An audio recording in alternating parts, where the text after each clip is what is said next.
चलिए साथियों, बहुत बढ़िया। सभी का स्वागत है आज के सेशन में। और सभी लोग निश्चित रूप से मस्त होंगे, स्वस्थ होंगे और पूरी तरीके से अपने काम को, अपनी जिम्मेदारी को निभा रहे होंगे, चाहे वो वेस्टीज परिवार की हो, चाहे अपने घर की हो।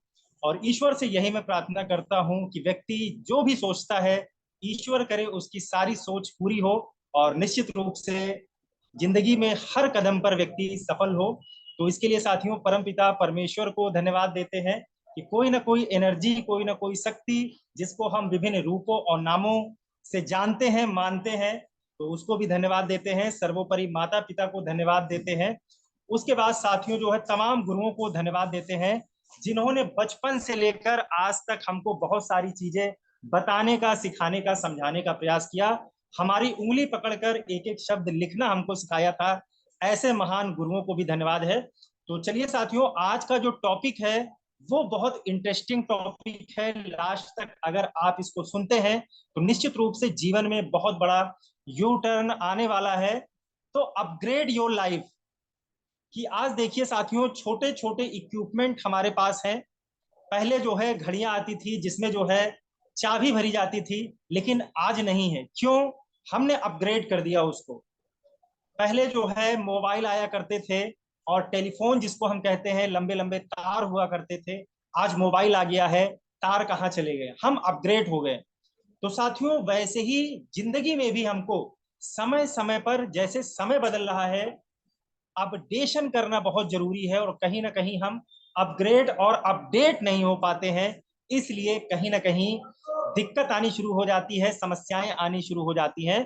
तो निश्चित रूप से साथियों, आज हमको जो है अपने आप को अपग्रेड और अपडेट करने की जरूरत है। तो इसी के ऊपर आज हम लोग जो है बातचीत करने वाले हैं। तो सबसे पहले साथियों, इस चीज को समझना है कि एक कहानी से मैं शुरुआत करता हूं और निश्चित रूप से ये कहानी आपको इंटरेस्टिंग लगेगी, समझ में आएगी कि कहाँ से अपडेशन जरूरी है, क्यों अपडेशन जरूरी है। जैसे हम लोग बचपन में थे तो क्या होता था साथियों, दादी और नानी हम लोगों को कहानियां सुनाया करती थी। एक बच्चा होता है और जो है वो छुट्टियों को दिनों में जो है अपनी दादी के यहाँ गया होता है। तो दादी उससे कहती हैं कि बहुत सारे बच्चे होते हैं घर परिवार में, कहती है आज हम लोग एक गेम खेलेंगे। उस गेम में करना क्या है कि अगर 10 बच्चे यहाँ पर मौजूद हैं तो एक एक अच्छाई आपको जो है हर एक बच्चे की लिखनी है। और उस पर्ची के ऊपर सबसे ऊपर नाम लिखा होता था। तो जिस नाम की भी पर्ची चारों तरफ घुमा दी जाती थी, एक एक पर्ची सभी लोगों के पास होती थी। तो जिस नाम की पर्ची आती थी उसके ऊपर जो है उस व्यक्ति के विषय में, उस बच्चे के विषय में एक अच्छाई लिखनी थी। और धीरे धीरे वो पर्ची घूमती गई और हर व्यक्ति ने अपने हिसाब से जो है हर बच्चे के विषय में अच्छी बातें जो है लिखना शुरू कर दिया। तो लास्ट में साथियों एक बच्चा था, बहुत गंभीर होकर दादी का उसके पास बैठा था। तो दादी ने सभी पर्चियों को पढ़ा, सभी बच्चों को शाबाशी दी, लेकिन एक बच्चा उसमें से ऐसा था जिससे दादी ने कहा कि आपकी जो है हैंडराइटिंग जो है, लिखने की जो कला है, ये बहुत अच्छी नहीं है। और कहीं ना कहीं अगर हैंडराइटिंग अच्छी होती है तो अच्छे नंबर भी आते हैं, लोग अच्छे तरीके से आपके साथ ट्रीट करते हैं, लोग समझते हैं कि व्यक्ति पढ़ा लिखा है। अगर हैंडराइटिंग अच्छी होती है, नंबर तो अच्छे आते ही आते हैं। तो साथियों क्या हुआ कि जो है उस दिन जब बच्चे को ये चीज पता चली, तो दादी क्या कह सकती थी? दादी इस चीज को डायरेक्टली भी समझा सकती थी, तो हो सकता है उस बच्चे को बुरा लग जाता। तो साथियों इस कहानी को सुनाने का मेरा एक ही मकसद है कि कहीं ना कहीं दादी ने इस प्रकार से उस बच्चे से कहा, क्या इसके विषय में टीचर ने नहीं कहा होगा, माता पिता ने नहीं कहा होगा, कहीं ना कहीं किसी ने टोका होगा। लेकिन साथियों जब इस गेम के माध्यम से उस बच्चे को ये चीज बताई गई, तो उसको कहीं ना कहीं ये रियलाइज होना शुरू हुआ कि वाकई में मुझे इस चीज में सुधार करने की जरूरत है। तो कई बार होता क्या है कि हम लोग जो है इस चीज को रियलाइज ही नहीं कर पाते हैं, हम अपनी गलती को मान ही नहीं पाते हैं। अगर वही बच्चा ये कह देता कि जैसी है मेरी हैंडराइटिंग ठीक है, मैंने बहुत सुधारी लेकिन इससे अच्छी नहीं हो सकती, तो दादी क्या कर लेती? कुछ नहीं कर सकती थी। लेकिन साथियों इस गेम के माध्यम से जो उन्होंने एक परिचय दिया, बच्चे को कहीं ना कहीं ये आभास हुआ, तो सबसे पहले हमको करना क्या है कि बदलाव हम तभी कर सकते हैं जब हम अपनी गलती को मानते हैं। कई बार होता है कि हम अपनी गलती मानने को तैयार ही नहीं होते हैं और हम कहते हैं जो मैं कह रहा हूं यही सही है, और शायद इस कारण से जिंदगी में हम बदलाव नहीं कर पाते हैं, अपग्रेड नहीं कर पाते हैं, और जीवन में बड़ी सफलता से जो है हम लोग दूर रह जाते हैं। तो बदलाव जरूरी है साथियों, वर्क इन प्रोग्रेस। कि कल हम कैसे थे, क्या आज हमने कोई नई चीज सीखी? परसों हम कैसे थे, क्या आज भी वैसे हैं? अगर हम 6 महीने पहले जितनी जानकारी हमारे पास थी, जितना बिजनेस हमारा 6 महीने पहले हो रहा था साथियों, अगर आज भी उतनी ही जानकारी है, तो हम कैसे ये मान लेते हैं कि हमारा बिजनेस डबल हो जाएगा? बिजनेस तब डबल होगा जब आपकी जानकारी को भी तो डबल करनी पड़ेगी। सिंपल मैथमेटिक्स है। तो हमको अपग्रेड अपग्रेड होना है साथियों। जानकारी वही है, वेस्टीज का प्रोफाइल, प्लान और जो है प्रोडक्ट वही है, लेकिन आप देखिए हर व्यक्ति की बताने की कला अलग है, समझाने की कला अलग अलग है। तो ये आता कहां से है कि जब व्यक्ति कहीं से नया कुछ सीखता है और अपने अंदर वो अपडेशन लाता है, तो निश्चित रूप से उसकी वो कला और बेहतर हो जाती है जो पहले से उसको आती रहती है। जैसे सभी लोग डायनासोर को जानते हैं। डायनासोर बहुत ताकतवर था, सबसे बड़ा जंतु था, लेकिन आज दुनिया में डायनासोर नहीं है ना। क्यों नहीं है साथियों? क्योंकि उसने समय वातावरण के हिसाब से अपने आप को अपडेट नहीं कर पाया। मनुष्य कितने हजारों वर्षों से है और आज भी है। क्यों? मनुष्य भी तो भाई कहीं ना कहीं एक समय ऐसा था कि मनुष्य को भी जो है बंदरों के नाम से जाना जाता था। होमो सैपियंस जो है इनकी प्रजाति का नाम था। तो कहीं ना कहीं समय के साथ साथ मनुष्य ने अपडेशन किया अपने अंदर, और आज भी वो इस संसार में सरवाइव कर रहा है। तो सिखाने का मतलब एक ही है साथियों, कि समय के साथ बदलना, चीजों को समझना और अपग्रेड करना बहुत जरूरी है। अपने माइंडसेट को इम्प्रूव करना बहुत जरूरी है। हम अपने माइंडसेट को इम्प्रूव नहीं कर पाते हैं। माइंडसेट इम्प्रूव करने का मतलब है जानकारियों को अपग्रेड करना, अपनी जो भावनाएं हैं उसको अपग्रेड करना, जो मनुष्यता वाली क्वालिटी है उसको अपग्रेड करना, नेगेटिव चीजों को हटाना। तो ये सारी चीजें हमको करनी है दोस्तों। एक उदाहरण से मैं इस बात को आपको समझाता हूं कि ग्रेविटी के कारण पानी अपने आप नीचे आ जाता है। आप छत पे जाइए और ग्लास में पानी लीजिए और नीचे की तरफ आप उसको गिराइए, कोई ताकत नहीं लगेगी, पानी आसानी के साथ नीचे जमीन पर आ जाएगा छत से। लेकिन साथियों वहीं पर छत पर एक टंकी रखी होती है, उस पर अगर हमको पानी ऊपर की तरफ चढ़ाना हो, तो क्या आपको लगता है कि आसानी से हम जो है एक पाइप के जरिए जोड़ दें और नीचे पाइप में पानी डाले, क्या टंकी पर चढ़ जाएगा? क्या नहीं चढ़ेगा साथियों। इसके लिए हमको मोटर लगानी पड़ती है, और जब मोटर चलती है तो कहीं ना कहीं उस पानी को धक्का देती है, तब पानी जो है ऊपर की तरफ चढ़ता है। तो पंप का यूज करके पानी को ऊपर चढ़ाया जा सकता है साथियों। तो ऐसे ही समझ लीजिए कि इंप्रूव करने में हमेशा ताकत लगती है, ऊपर जाने में हमेशा ताकत लगती है। और ये ताकत जो अपने जीवन में लगा पाता है, निश्चित रूप से उसके जीवन में बहुत बड़ा परिवर्तन होता है। लेकिन कष्टदायी है, परिवर्तन कष्टदायी है, परिवर्तन से परेशानी होती है, कंफर्ट जोन को छोड़ना पड़ता है। तो ये सारी चीजें हम लोग पहले से ही जानते हैं साथियों। ग्रोथ माइंडसेट के लिए कंफर्ट जोन को छोड़ना पड़ेगा, वो चीजें करनी पड़ेगी जिसमें आराम नहीं मिलता है। अभी बारिश हो रही है तो रेनकोट पहनकर निकलना किसी को अच्छा नहीं लगता है। व्यक्ति कहता है कि रुक जाता हूं, 2 घंटे बरसेगा तो क्या दिक्कत है। बहुत ज्यादा गर्मी पड़े साथियों तो किसी को बाहर निकलना अच्छा नहीं लगता है, प्लान दिखाना अच्छा नहीं लगता है गर्मी में। और इसके बाद जो है ठंडी आ जाएगी तो किसी को बाइक चलाना अच्छा नहीं लगता है। तो ये सारी वो चीजें हैं जो अच्छी नहीं लगती हैं, लेकिन सफलता के लिए हमको ये सारे काम करने पड़ेंगे। कंफर्ट जोन को हमको छोड़ना पड़ेगा। इसके बाद साथियों जो है कि मैं क्या कर रहा हूं, समय समय पर इसकी विवेचना हमको स्वयं करनी है। या 24 घंटे में एक बार सोने से पहले 15 से 20 मिनट आंखें बंद करके अपने से बातें करने का प्रयास कीजिए कि आज मैंने पूरे दिन में क्या अच्छा काम किया है, और क्या बुरा काम किया है और क्या मैं करता तो और अच्छा हो सकता था। तो खुद से इसका मनन करने का प्रयास कीजिए साथियों।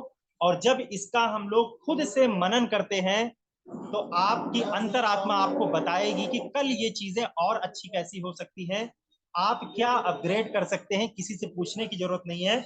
इसके बाद साथियों टाइम मैनेजमेंट, क्वेश्चन आंसर अपने आप से कीजिए। इसके बाद टाइम मैनेजमेंट का एक बहुत बड़ा रोल है, टाइम को मैनेज करने का प्रयास कीजिए। एक बच्चा हो और कई बार बच्चा कहता है कि मुझको पढ़ाई के लिए समय नहीं मिल पाता है, मैं बहुत चाहता हूं पढ़ाई करूं लेकिन मेरे पास समय ही नहीं है। तो एक टीचर थे साथियों, उन्होंने उस बच्चे से कहा कि बेटा आपकी व्यस्तता काफी है, मैं इस चीज को समझता हूं, लेकिन एक काम करना, आज घर जाना तो सुबह जब आप जो है 6 बजे उठते हो और शाम को सोने से पहले 9-10 बजे तक अपनी दिनचर्या को लिखना। ऐसे टाइम को डाल देना कि 1 बजे, 2 बजे, 3 बजे, और हर घंटे आप क्या करते हैं इसको आप लिखना। उस बच्चे ने साथियों 7 दिन तक ये लिखना शुरू कर दिया। उसके बाद वो टीचर के पास गया, टीचर को उसने दिखाया, टीचर ने उसको देखा और कहा कि इसको तुम देखो, मुझे दिखाने की जरूरत नहीं है, आपने सबसे ज्यादा कहाँ पे दिया हुआ है, किस काम पे दिया हुआ है। तो जब वो रिपोर्ट निकाल के उस बच्चे ने देखी साथियों, तो सबसे ज्यादा मोबाइल और टीवी देखने में उसका समय जा रहा था। टीचर को बताना नहीं पड़ा, उस बच्चे को खुद समझ में आ गया कि गुरुजी मेरा सबसे ज्यादा समय यहाँ जा रहा है, मैं वादा करता हूं कि आज के बाद मैं समय की बचत करूंगा, इन दोनों कामों से दूर रहने का प्रयास करूंगा, क्योंकि ये मेरे लिए अभी बहुत जरूरी नहीं है, मेरे लिए पढ़ाई जरूरी है। तो साथियों हम टाइम मैनेजमेंट का वो चार्ट नहीं बनाते हैं, और जिस दिन आप इस तरीके का एक चार्ट बनाना शुरू कर देंगे, अपने हर घंटे को आप लिखना शुरू कर देंगे कि आपने क्या क्या काम किया है, तो किसी से पूछने की जरूरत नहीं है। आप जब 7 दिनों के बाद उसको पढ़ेंगे, उसको देखेंगे, तो आपका टाइम कहाँ जा रहा है, अनप्रोडक्टिव एक्टिविटी कहाँ हो रही है, आपको ये समझ में आने लगेगी। सिर्फ उसको हमको अपग्रेड कर लेना है, उसको सुधार कर लेना है, और हमारा समय की बचत हो जाएगी। अगर जो लोग कहते हैं आज मेरे पास समय नहीं, उनके पास समय निकलना शुरू हो जाएगा साथियों। तो इस चीज को हमको समझना है कि मैं क्या कर रहा हूं, इसकी विवेचना हमको स्वयं से करनी है। दूसरा प्रश्न हमको अपने आप से पूछना है कि अगर कोई भी काम मैं कर रहा हूं तो मैं कैसे कर रहा हूं, मैं प्लान दिखा रहा हूं तो कैसे दिखा रहा हूं, प्रोडक्ट बता रहा हूं तो कैसे बता रहा हूं, मैं फॉलोअप कर रहा हूं तो कैसे कर रहा हूं। यानी अपने आप से ये सारी चीजें हमको पूछनी है, जो भी हम अपने व्यवसाय के लिए कर रहे हैं, कि मैं कैसे कर रहा हूं, कर तो रहा हूं ठीक है, कैसे कर रहा हूं, इसकी विवेचना अपने आप से कीजिएगा साथियों। चेक लिस्ट बनाकर कीजिएगा, तो आपको अपने माध्यम से अपनी गलतियां समझ में आनी शुरू हो जाती हैं। और ये बहुत छोटी छोटी बातें हैं, जब कोई सीनियर आपको डायरेक्टली ये कहता है कि आपकी ये काम गड़बड़ है, इसको ऐसे नहीं करके ऐसे करो, तो हो सकता है कि मेरे दिल को ठेस पहुंच जाए जब मेरा सीनियर मुझको ये बताए कि मैं काम तो कर रहा हूं, अच्छे से कर रहा हूं, सीख के कर रहा हूं, लेकिन सीनियर का मकसद दोस्तों आपके दिल को ठेस पहुंचाना उस समय भी नहीं था। लेकिन मैं आपको ये ट्रिक बता रहा हूं, अगर इसको आप अपने जीवन में अप्लाई करते हैं तो किसी भी सीनियर से पूछने की जरूरत नहीं है, किसी जूनियर को बताने की जरूरत नहीं है, सिर्फ ये चीजें हम उनको अगर सिखा पाए तो साथियों इसके ऊपर मैं एक एग्जांपल और बता देता हूं कि एक हॉस्पिटल था। देखिए छोटी छोटी बातों का कितना बड़ा इम्पैक्ट पड़ता है, कि एक हॉस्पिटल था, वहां एक पेशेंट जो है एडमिट था, जिसको स्किन डिजीज हो गई थी, और उस स्किन डिजीज के कारण जो है उसको इन्फेक्शन हो रहा था। तो उसको आईसीयू के अंदर रखा गया था, 1 महीना रखा गया, 2 महीना रखा गया, 3 महीना रखा गया, प्रॉपर इलाज किया जा रहा था, लेकिन उसकी जो है सेहत में सुधार नहीं हो रहा था, उसका वो इन्फेक्शन बढ़ता जा रहा था।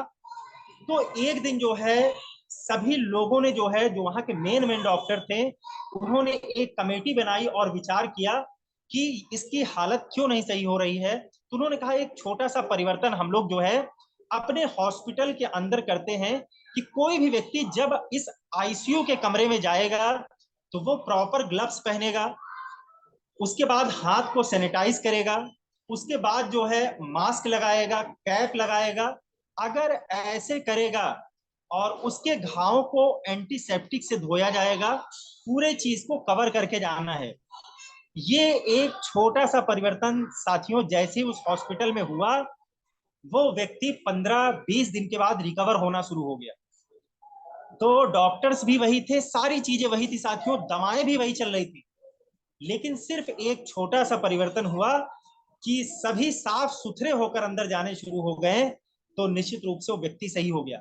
यानी कहने का मतलब क्या है कि कभी कभार हम बहुत बड़ी बड़ी चीजें करने की, परिवर्तन करने की और बहुत बड़ा बड़ा काम करने की सोचते हैं, गलती एक छोटी सी हो रही होती है। एक छोटा सा छेद होता है गुब्बारे के अंदर जहां से हवा निकल रही होती है, लेकिन हम उस छेद को बंद करने की बजाय गुब्बारे को फुलाते रहते हैं, और लास्ट में ना गुब्बारा फूल पाता है और ना हमारी एनर्जी बचती है।